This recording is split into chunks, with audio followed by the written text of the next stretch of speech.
सारख्या प्रशस्त महाभागामध्ये घोटाळा झाल्याचं वाटत. अहो मला तपासायला द्या ना, मला एक कमिटी नेमान मला अध्यक्ष करायचा. मग किती घोटाळा काय झाला मला तुम्हाला सांगू का?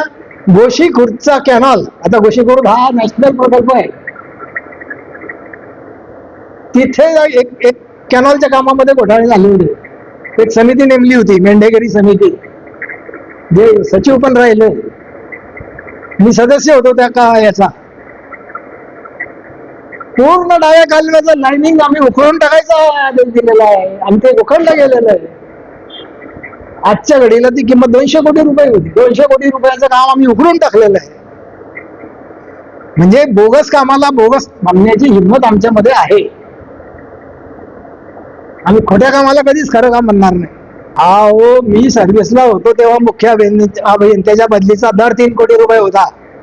आज किती असेल तो? हा, मग असे 5-10 कोटी रुपये देऊन जे बदली करून येतात ते काही अशा 5 लाखाच्या माणसाला एक्सपोज करणार आहे का ते? वाघूरच्या टेंडरच्या वेळेस सगळं टेंडर बदललं गेलं आणि मला सही करायला तिथे कंपल्सरी करत होते. मी म्हटलं अजिबात सही करणार नाही. लोएस्ट टेंडर जो लोएस्ट आहे त्यालाच द्यावा लागेल. खोडाखोड करून तुम्ही दुसऱ्या माणसाला ते टेंडर देता, जे मी कधीच बाप जन्मात असं पाप केलेलं नाही. एका सहीसाठी किती पैसे देऊ केले असतील ते तुम्ही कल्पनाही करू शकत नाही. पण मी ऐकलं नाही आणि शेवटी जो लोएस्ट होता त्यालाच त्याने टेंडर द्यायला लागला. अशी हिंमत कोणीच दाखवत नाही ना. सत्य बोलण्याची हिंमत आज कोणत्याही अधिकाऱ्यामध्ये नाही. एक्सेप्शन तुकाराम मुंडे सारखे लोक आहेत. आजचे जे चीफ सेक्रेटरी आहेत राजेश अग्रवाल, ते मला सीओ होते जळगाव जेडपीला, त्यांच्या अंडर मी काम केलेलं आहे. खतरनाक माणूस होता.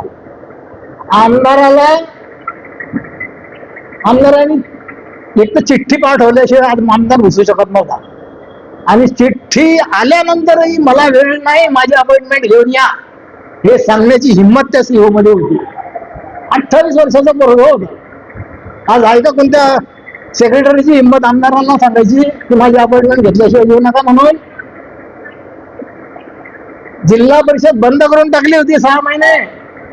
काहीतरी जिल्हा परिषद अध्यक्ष उलटे सुलटे बोलले होते.